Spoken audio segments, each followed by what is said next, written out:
इथे मी 2 वाटी मैदा घेतलेला आहे. त्यात चमचाभर ओवा टाकते. चवीपुरतं मीठ टाकलेलं आहे. आता हे मिक्स करून घेऊया. याचं पाणी टाकून एक डो बनवून घेऊया. याचा डो आपला रेडी आहे. ह्याचे छोटे छोटे चपात्या बनवून घेऊया.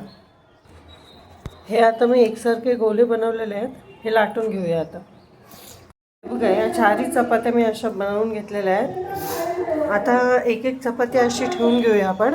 इथे थोडं तूप घेतलेलं आहे मी. हे तूप आता सर्वकडे लावून घेऊया चपातीला. हे बघा हे तूप मी सर्वकडे लावून घेतलं. याच्यावर आता दुसरी चपाती ठेवूया.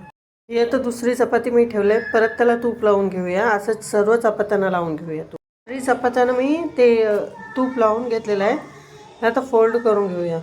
पहिलं हे वरून आणि खालून दोन्ही साईडने फोल्ड करून घेऊ. आता बाजूने फोल्ड करून घेऊया. असं एका बाजूने फोल्ड केलं. आता ही दुसरी बाजू अशी फोल्ड करून घेऊया त्याच्यावरती. आता हे लाटून घेऊया.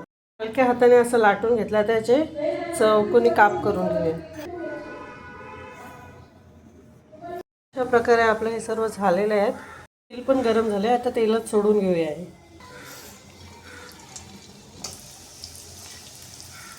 हे बघा कसं मस्त फुलून वरती आलेत. साईडने गोल्डन ब्राऊन होईपर्यंत भाजून फ्राय करून घेऊया आपण. खारी रेडी आहेत.